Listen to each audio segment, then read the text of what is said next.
Hello and welcome to the Sunshadeau Archives. I'm Sasha, the master dice maker behind Sunshadeau Arts, and welcome to my Making of Tea of the Dead video. In this video, I'm going to give you a behind-the-scenes look at how I designed and created my Tea of the Dead dice that were inspired by Caduceus clay from Critical Role, created by the amazing Taliesin Jaffe and Matthew Mercer. And I hope you enjoy this peek behind the curtain at how I created Tea of the Dead.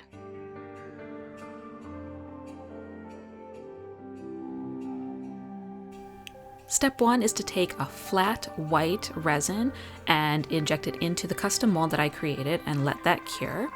I don't have any video showing how I made this custom inclusion.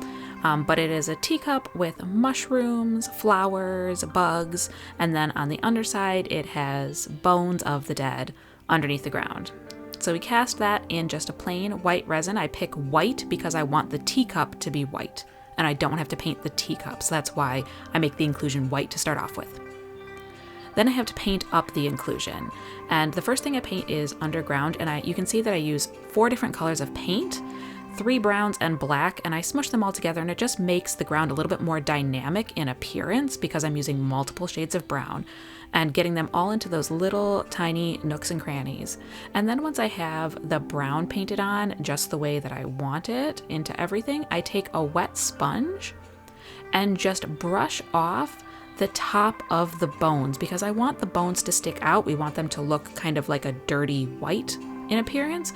So that's just a really quick and easy way to get that effect, is just by sort of washing off that dirt off the top of the bones.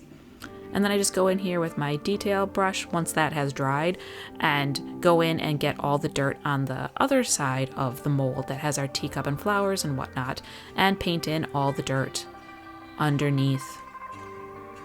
And another thing that I really like when I paint my inclusions is that when the light reflects into a D20, it's like shining a spotlight on what is inside the die because the light reflects off of the different facets of the die. So whatever is inside your die is going to look brighter than what it looks like outside of the die. So it's always important to make your paint job darker than you want it to be because it'll look a lot brighter in the finished product. And I also like to use a lot of metallic paints because sometimes the flat paint, it looks just really dead. Like if you shine a spotlight on a flat color, it just looks so dead. It doesn't have any life to it. So I tend to use a lot of metallic paints or mix metallic and flat paint together in order to, it just gives it a little bit more life to what you're painting. Now here I'm just using a bright red to paint in the mushrooms. Now the first iteration of these dice, the mushrooms were brown, but then I found that I blended in too much with the dirt. So I switched them to being that very classic red with white spots because I think it's just very iconic and something that's really recognizable. And the red color just adds a little something to the image of the teacup with the flowers together. And you want to make sure that you get in every little nook and cranny from every angle because of course you're going to be looking at this inclusion from every angle. And then I use a special I mix a couple of different paints together to get this sort of maroon kind of dark pinkish color for the flower here. Now I also want to mention that all of this is just base painting. So I base paint everything with one flat color, and then I go in and add additional layers of paint to really bring out the details and make it look more dynamic. You don't want to just paint things one time, one flat color, and that's it, because then it'll look really flat and boring. The only exception is the under the earth part. I paint that in just one go, but that's why I mix so many different colors of paint together. So got all of that flower done. And I'll get in there with my little tiny extra fine brush. And then you can see here I'm mixing 2 different colors of purple together. One is a flat and one is a metallic. And I use like dollar store, not dollar store, but I use like really cheap craft paint from the craft store. that's like $1 for a thing of paint. I don't use fancy, expensive paint for most of what I do. The cheap stuff works just fine. And I got my little beetle here. It's a little shimmery blue for the beetle. Yeah, you don't need expensive paint, guys. You can do it with the cheap stuff.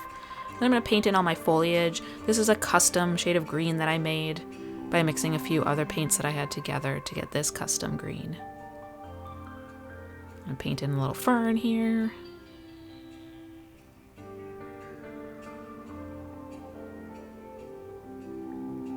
So that's pretty much all of the base coating. Now I'm going to go in and paint some additional details and highlights. Now for these highlights, I am using iridescent paint from, oh gosh, what's the company?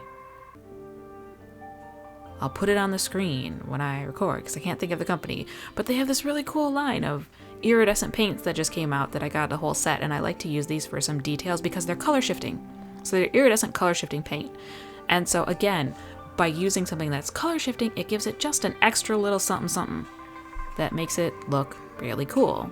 Because you want something that's going to be dynamic and give depth. So here I'm just hitting it with some highlights with a color shifting green. And just adding some little details that really help make the painted image look more dynamic. Now I use a paint pen to go in and paint the little dots on my mushrooms. Sometimes you need, I'll have to like do 2 coats just because it's hard to get the white to cover the red. So sometimes you have to do a second coat with the white, but this time it covered pretty good in one.